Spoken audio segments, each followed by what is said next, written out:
새 덩어리가 되기 위하여 묵은 누룩을 내버리라. 우리의 유월절 양 곧 그리스도께서 희생되셨느니라. 이러므로 우리가 명절을 지키되 묵은 누룩으로도 말고 악하고 악에 찬 누룩으로도 말고 누룩이 없이 오직 순전함과 진실함의 떡으로 하자. 아멘. 우리 서로 인사하실까요? 할렐루야. 잘 오셨습니다. 제 이름으로 축복합니다. 옛날에 출애굽한 이스라엘 백성들은 광야 40년 동안 하나님이 하늘에서 내려주신 만나를 먹고 살았습니다. 매일 아침에 만나가 새롭게 내렸기 때문에 이스라엘 백성들은 만나를 하루치 분량만 거두어야 했는데 탐욕자들이 하루 기준치를 넘어서 더 많이 거두려고 했습니다. 하나님께서 크게 꾸지람하셨습니다. 이스라엘 백성들이 생각하기에 많이 확보해야 생명이 연장될 것으로 생각을 했습니다. 그러나 그들은 만나를 먹었어도 대부분이 광야에서 죽었습니다. 동일하게 오늘날 우리도 마찬가지로 우리의 은행 잔고가 늘어난다고 오래오래 살거나 생명이 길게 연장되는 것이 아닙니다. 우리 기대 수명은 80세 혹은 90세 이하로 끝납니다. 건강 수명은 올해 자료를 보니까 70세 아래로 떨어졌습니다. 70세부터서는 이제 약물을 의지하고 또 병원을 의지하고 또 많은 이제 그런 의학적인 그런 도움을 받아야 된다는 것을 말합니다. 그러나 우리가 영원한 생명, 영원히 사는 생명을 얻는 길은 이런 양식 확보나 또 은행 잔고를 늘림으로 되는 것이 아닙니다. 우리 예수님이 요한복음에 말씀하시기를 나는 하늘에서 내려온 떡이니 이 떡을 먹는 자는 영원히 살리라. 그러니까 이 땅의 양식 아무리 확보하고 은행 잔고를 늘려도 영원히 사는 것은 불가능합니다. 옛날에 900년을 살아도 생명이 끝납니다. 옛날 오래전 사람들은 900년이 넘게 살았잖아요. 아무리 이 땅의 양식은 1000년을 먹어도 생명이 끝이 있습니다. 그러나 예수님께서 말씀하시기를 하늘에서 내려온 생명의 떡, 살아있는 떡인 예수님을 믿음으로 영원히 살리라고 말씀하셨습니다. 그래서 우리는 살아있는 떡을 먹어야 돼요. 생명의 떡을 먹어야 돼요. 이 하늘에서 내려온 떡을 먹어야 돼요. 그분이 바로 예수님이고 그분의 살과 피가 우리에게 참된 양식이고 참된 음료입니다. 그래서 예수님을 이 떡을 먹는다는 건 생명의 떡과 살아있는 떡과 하늘에서 내려온 떡을 먹는다는 것은 십자가에 달리신 예수님의 찢기신 몸과 흘리신 피를 믿는 것을 말합니다. 예수님을 믿음으로 영원히 죽지 아니하는 영원히 사는 영원한 생명이 있으므로 우리 이 땅의 양식 확보에 너무 집착하지 않기를 바랍니다. 요즘에 신문상에 또 라디오를 틀어보면 옙스타인이라고 하는 사람의 이름이 계속해서 나옵니다.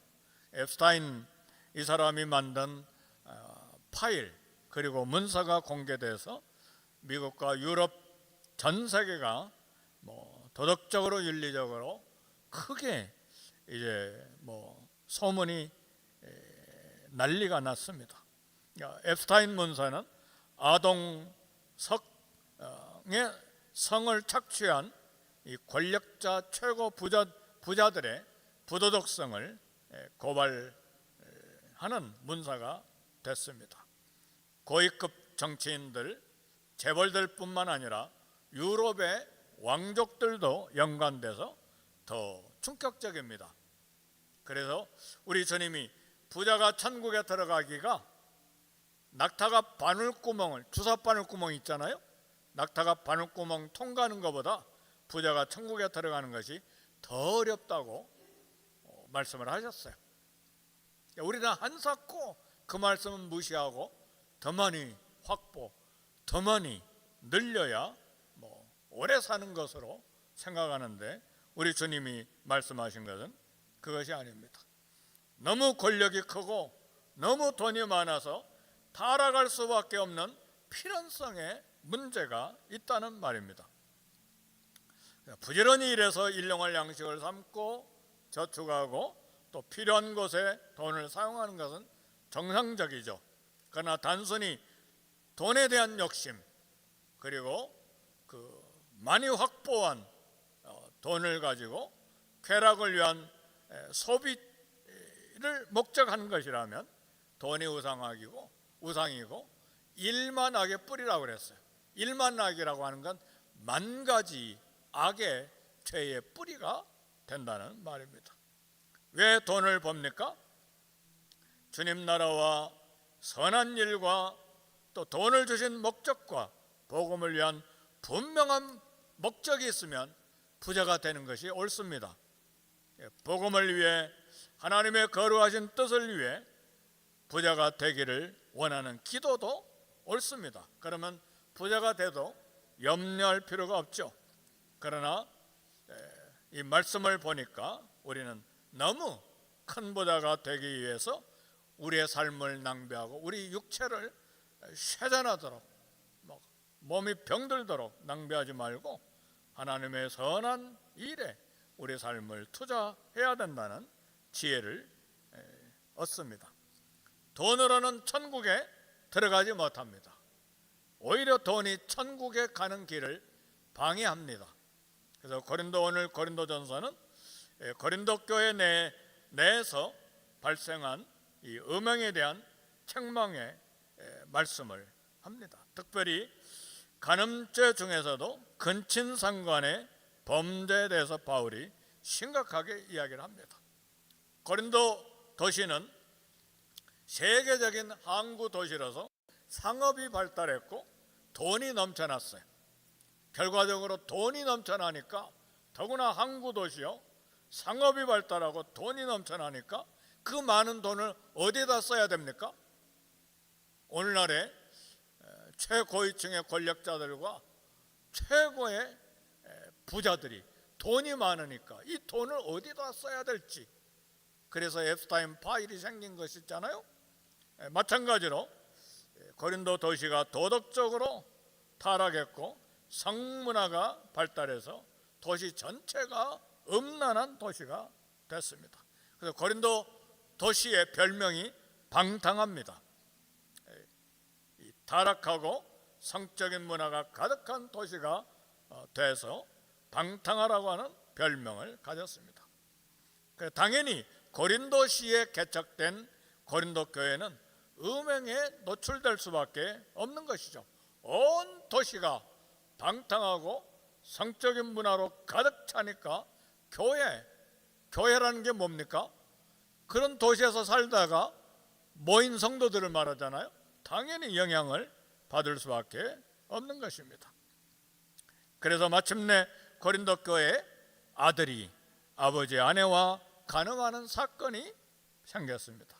문제는 이런 악한 죄가 있는데도 고린도 교회는 모른 채 하고 있었습니다.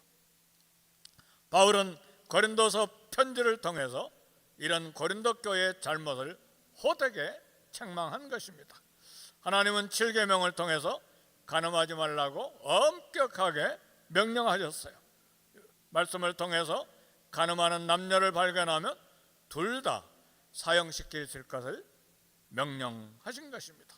이스라엘 12지파 가운데서 간음한 결과 그 후손들이 불이익을 받은 지파가 있습니다. 야곱의 장남 르우벤이 아버지 첩 비라와 간음함으로 장자권을 빼앗겼습니다. 르우벤뿐만 아니라 다윗도 간음죄를 하나님 앞에 지음으로써 심판을 받아 고통을 했습니다. 부하장군 우리아의 아내 밧세바와 간음함으로 심한 책망을 받았습니다. 물론 다윗은 하나님께서 나단 선지자를 통해서 책망하실 때 즉시 회개함으로 멸망받지는 않았지만 하나님의 징계는 피하지를 못했습니다. 먼저 다윗은 밧세바와 간음에서 낳은 첫 아이의 생명을 잃어버리는 고통을 당했습니다. 큰아들 암논이 이복 누인 다말을 겁탈하는 비극이 생겼고, 이 일로 인해서 암논은 다말의 친오빠인 압살롬에게 살해당했습니다. 그리고 다윗은 아들 압살롬의 반역을 당해서 궁에서 쫓겨나는 비극을 만나게 됐습니다. 그리고 압살롬은 아버지 다윗의 첩들을 대낮에 백성들의 눈앞에서 겁탈하는 참으로 참 불효일 뿐만 아니라 역적의 길을 걸었습니다.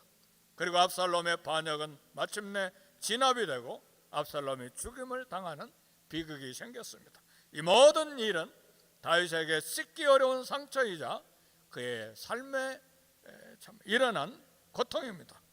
이렇게 하나님은 다윗의 음행에 대해서 엄격하게 징계를 행하신 것입니다. 음행은 타락한 인간이 범하는 모든 죄악 중에 대표적인 죄입니다. 그리고 이 간음죄는 음행하는 사람의 몸뿐만 아니라 영혼까지도 더럽히는 죄가 되는 것입니다. 왜요? 그 결과로 가정을 파괴하고 사회를 더럽히고 나라를 멸망시키는 대로 나가기 때문에 그렇습니다. 우리 성도들이 살아가는 이 사회의 타락도 고린도 도시에 못지않게 심하게 타락해 있습니다. 네덜란드의 암스테르담의 홍등가뿐만 아니라 우리가 사는 LA에도, 그리고 서울에도, 일본도, 세계 모든 나라도, 브라질 상파울로도 밤거리 골목 잘못 들어가면 옷을 벗은 여인들이 수도 없이 넘쳐 있어요. TV와 포르노 잡지와 신문들, 인터넷, 성적인 내용들로 이 세상이 가득 차 있습니다. 그래서 한눈만 잠시 팔아도 세상의 음란한 분위기에 적시로 유혹을 받게 되는 것입니다. 따라서 모든 죄를 피해야 되지만 특별히 음행죄를 조심해야 됩니다. 음행죄를 습관적으로 범하는 사람은 교회를 다녀도 성도의 역할을 하기가 어렵습니다. 에베소서 5장 3절에 아데미 신이 가득했던 에베소 교회를 향해서도 음행과 온갖 더러움과 탐욕은 너희 중에서 그 이름이라도 부르지 말라. 이는 성도의 마땅한 반이라 그랬어. 그 이름이라도 부르지 말라고 하는 것은 성적인 농담도 조심해야 된다는 것을 말합니다. 고린도 교회의 아들이 아비의 아내와 음행한 것은 아마도 친어머니가 아니라 계모일 것으로 그렇게 생각합니다. 바울은 이런 음행은 교회 밖에 있는 이방인 중에도 없는 일이라고 오늘 본문에 이야기를 했습니다. 근데 거룩한 성도로 불리는 하나님의 백성이 이런 악한 일을 행한 것입니다. 그래서 바울 사도는 교회에 이런 사건이 생긴 것을 이야기를 듣고 충격받고 분노했습니다. 교회가 교회다운 것은 죄악으로 가득한 세상과 달리 거룩하기 때문에 그렇습니다. 교회나 성도나 세상과 구별되지 않고 그 거룩성을 상실하면 우리 교회는 전도하기가 대단히 어렵습니다. 비기독교인들도 하나님을 믿지 않지만 음행자들을 손가락질하며 정죄하지요. 근친상간하는 자는 인간의 윤리를 버린 짐승으로 취급을 합니다. 도둑질하는 사람은 도둑놈이라 정죄하고, 살인한 사람은 살인자로 정죄하고, 이웃을 속여서 자기 이익을 챙기는 사람은 사기꾼으로 정죄를 합니다. 도박과 노름에 중독된 사람은 노름꾼으로 정죄를 합니다. 불신자들은 불신앙의 죄가 무엇인지 모르지만 도덕적인 죄가 무엇인지는 잘 알고 있습니다. 어느 목사님의 간증인데, 목사님이 신학생일 때 자기 형에게 예수님 믿자고 전도를 했습니다. 형이 대답하기를, 야, 우리가 늘 노름을 하는데 우리 도시에 제일 큰 교회 장로님도 우리 노름꾼의 한패거리다. 그 장로님 매번 큰 돈을 잃어버리는데도 그 돈이 어디서 나오는지 계속해서 우리 노름반에 빠지지 않고 나오고 있다. 그런 이야기를 형이 이야기를 해줬습니다. 이런 이야기를 들은 신학생이 형에게 전도하는 건 대단히 어려운 일이죠. 세상 사람들이 손가락질은 하는 교회가 된다면 전도하는 것은, 예수님의 이름 증거하는 것은 어려운 일이 되는 것입니다. 바울이 충격받은 것은 고린도 교회가 이처럼 음행한 자를 그대로 둔 데 있었습니다. 애통하지도 않고 책망하지도 않았습니다. 한 철학자가 이야기하기를, 인간은 성결의 무한한 아름다움을 봐야 하고 죄의 무한한 추악함을 봐야 된다고 했습니다. 성결은 거룩함 때문에 무한히 아름답고 죄는 죄악 때문에 수치스러운 것입니다. 죄에 대해서 심각하게 생각하지 아니한 사람은 이미 위험에 빠진 사람입니다. 죄에 대해서는 단순히 비난하고 비판하는 것으로 끝나서는 아니 되고 심각하게 죄를 충격으로 받고 눈물을 흘려야 되는 것입니다. 시편 119편 136절에 보니까 저희가 죄의 법을 지키지 아니하므로 내 눈물이 시냇물같이 흐르나이다 그랬어. 예수 그리스도를 십자가에 못 박은 것이 무엇입니까? 내 죄입니다. 우리의 죄입니다. 내 죄가 예수님으로 하여금 내 죄를 대신해서 우리 주님이 십자가에 못 박혀 죽게 만든 것입니다. 죄는 이처럼 엄청난 파괴성이 있습니다. 그러므로 우리는 죄를 우리가 심각하게 다뤄야 되는 것입니다. 죄를 회개하면 용서해 줘야 되지만 죄 자체는 허용해서는 안 되는 것입니다.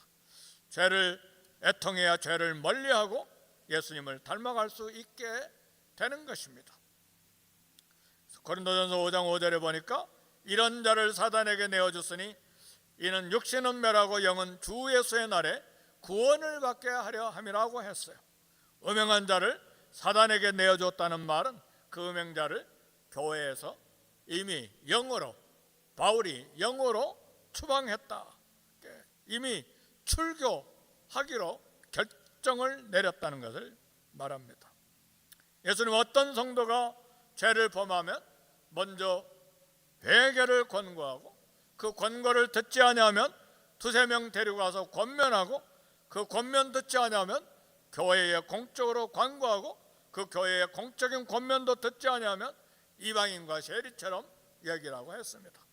초대교회는 이런 주님의 말씀을 성실하게 참 시행함으로써 교회의 순결성을 지켰습니다. 죄인을 무조건 처벌하는 것이 최선과 또 다 옳은 것도 아닙니다. 먼저 죄인이 회개하도록 권고해야죠. 그러나 상습적으로 계속해서 죄를 범하고 교회의 권면도 듣지 아니하면 과감하게 징계하고 출교해야 된다고 성경은 말합니다. 그래야 교회가 성결해지고 그리고 교회가 올바른 진리 안에서 성장하게 되는 것입니다.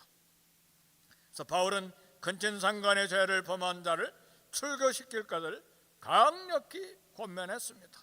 바울이 자비심이 없어서가 아니죠. 바울은 눈물로 고린도 교회를 사랑했습니다. 또 현실적으로 교인을 출교시키는 것은 누구에게도 쉽지 않는 일입니다. 그러나 바울이 이처럼 강하게 출교시키라고 권면한 분명한 이유가 있어요. 고린도전서 5장 6절에 보니까 너희가 자랑하는 것이 옳지 아니하도다. 적은 누룩이 온 덩어리에 퍼지는 것을 너희가 알지 못하느냐? 죄를 범한 자를 그대로 두면 누룩이 온 덩어리에 퍼지듯이 이웃 성도에게 퍼지게 된다는 것을 말합니다. 그래서 사도 바울은 죄의 전념성이 강하기 때문에 몸 전체, 교회 전체를 보호하기 위해서 죄를 범한 자를 도려내기를 강하게 권고한 것입니다. 그래서 비유로 든 것이 누룩입니다. 누룩 아시잖아요?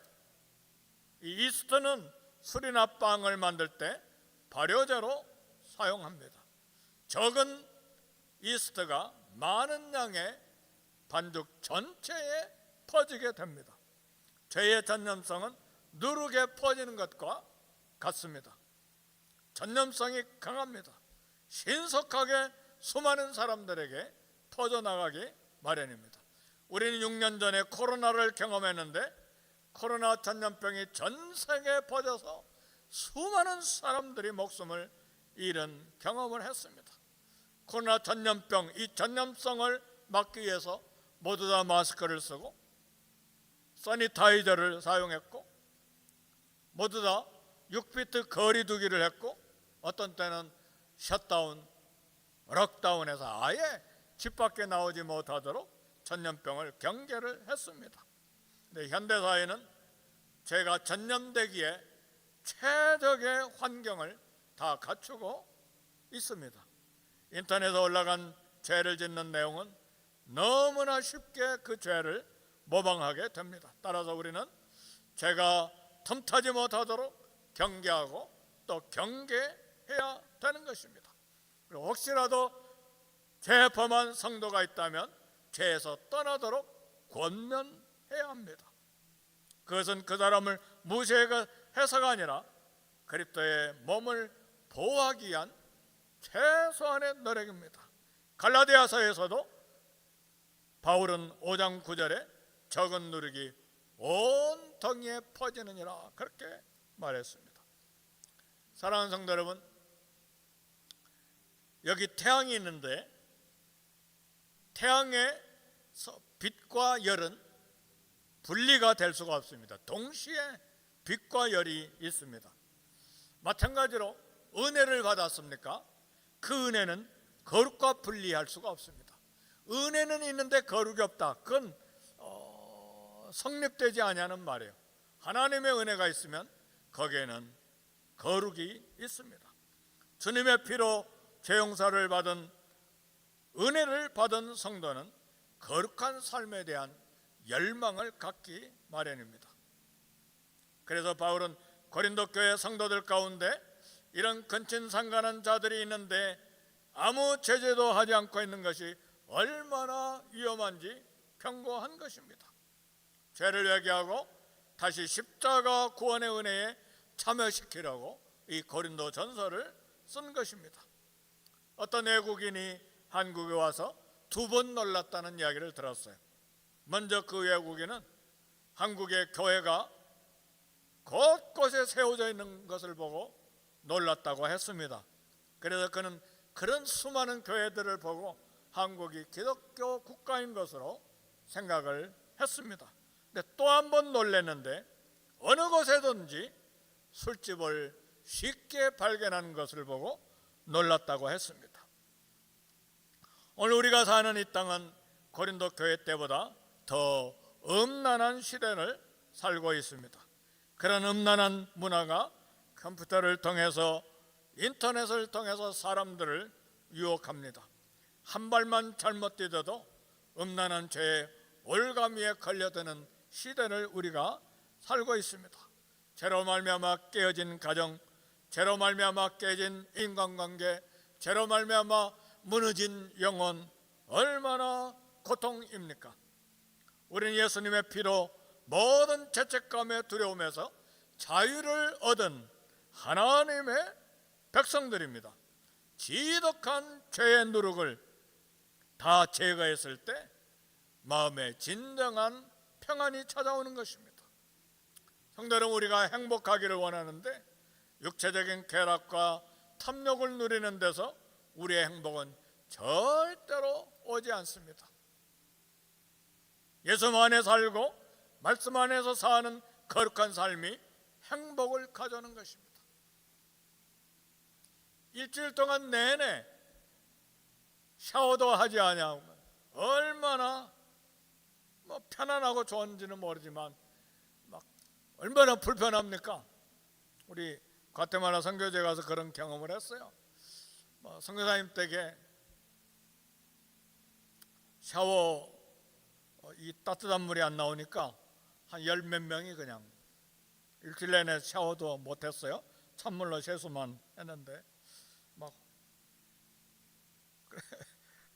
많이 불편했는데 마지막 날에 선교사님이 온천에 데려갔는데 온천이 좋더라고요. 근데 그 얼굴에 그 얼굴인데 온천하고 나니까 미남 미녀가 된 줄 알았어요. 우리 행복은요, 쾌락을 누리는 데서, 부정한 쾌락을 누리는 데서 오지 않습니다. 깨끗한 데서 만족과 행복이 옵니다. 예수 안에 살고 말씀 안에서 하는 거룩한 삶이 진정한 만족과 행복과 즐거움을 우리에게 가져다 주는 것입니다. 성도의 깊은 평화와 행복은 십자가에서 흘리신 예수님의 피에서 오는 것입니다. 양심을 짓누르는 모든 죄를 버릴 때에 자유가 우리에게 오는 거예요. 주님이 기뻐하신 일을 행할 때에 평안이 오는 거예요. 한번 남을 미워해 보세요. 저주해 보세요. 일주일 내내 마음 평하지 않아요. 안 평안해. 그렇잖아요. 그걸 내려놓을 때 마음에 만족과 평안이 찾아와요. 온갖 더러운 것들, 이런 주의 말씀에 벗어난 모든 죄들을 버릴 때에, 주님이 기뻐하신 일을 행할 때에 비로소 우리 영혼에 만족과 평안과 행복이 찾아오는 것입니다. 우리 모두 예수님의 빛 가운데 주님과 함께 걸어가는 빛의 자녀가 되어야 됩니다. 놀랍게도 성경은 너희들이 앞으로 세상의 빛이 될 것이다, 미래형으로 되어 있지 않아요. 너희는 세상의 빛이라 그렇게 말씀하셨어요. 이미 예수님을 믿었기 때문에 예수님의 은혜와 예수님의 구속의 은혜가 우리 안에 있기 때문에 너희는 이미 세상의 빛이요 너희는 이미 세상의 소금이라고 말씀하셨습니다. 그리스도인으로서 빛의 역할과 소금의 역할을 하는 사명이 오늘 저와 여러분들에게 있습니다. 죄의 전념을 경계하고 깨끗한 마음과, 마음만 깨끗하면 안 되죠. 깨끗한 몸으로 주님을 섬기는 성도가 될 수 있기를 주의 이름으로 축복합니다. 우리 말씀 생각하면서 1, 2분간 우리 함께 기도하겠습니다. 하나님 아버지 감사합니다. 어두운 시대에 하나님 말씀으로